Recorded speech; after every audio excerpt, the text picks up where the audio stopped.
কারচুপি হলে কেবল জামাত ক্ষমতায় আসবে, ভারতের রাজ্যসভার সদস্য হর্ষবর্ধন শ্রিংলার এমন মন্তব্য বাংলাদেশের অভ্যন্তরীণ হস্তক্ষেপ বলে মন্তব্য করেছেন তথ্য উপদেষ্টা সৈয়দা রিজওয়ানা হাসান।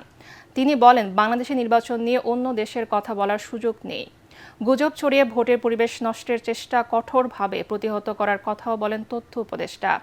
সচিবালয়ে সাংবাদিকদের তিনি এসব কথা বলেন। রিপোর্টে জানাচ্ছেন মাহবুব কবির চপল। जमात फ्री एंड फेयर इलेक्शन में कभी जीत नहीं सकेगा। इतिहास में इन्होंने 5 और 7% से ज्यादा कभी वोट नहीं दिया। उनका पॉपुलर सपोर्ट नहीं है। अगर अनफेयर इलेक्शन हो, रिग्ड इलेक्शन हो, तभी ये आ सकते हैं, नहीं तो बिल्कुल आना इनका नामुमकिन। ভারতের রাজ্যসভার সদস্য হর্ষবর্ধন শ্রিংলার এমন মন্তব্য বিতর্কের সৃষ্টি করেছে।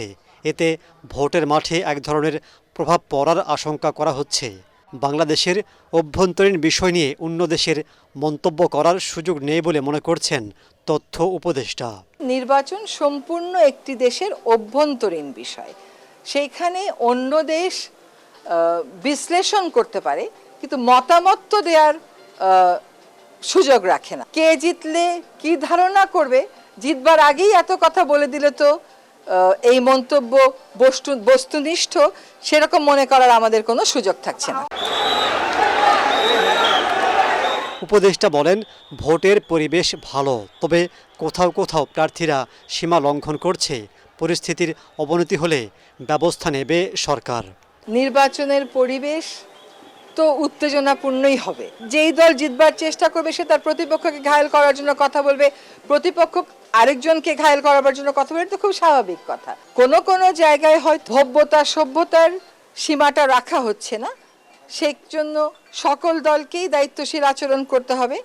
যদি কোনোটা আইন শৃঙ্খলার পর্যায়ে পৌঁছে যায় তখন সেটা সরকারের দায়িত্ব। রিজওয়ানা হাসান বলেন, ভোট নিয়ে গুজব, বিভ্রান্তিকর তথ্য ছড়ানো হচ্ছে। আওয়ামী লীগ পরিবেশ বিঘ্নিত করবার চেষ্টা করলে প্রতিহত করা হবে। সামাজিক যোগাযোগ মাধ্যমে নানান কিছু বক্তব্য, ভিত্তিহীন বক্তব্য দিয়ে একটা ভয়ের আবহ তৈরি করার চেষ্টা করা হচ্ছে।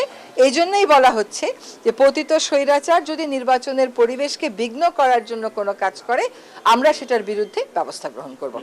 মাহবুব কবির চপল, ATN বাংলা, ঢাকা।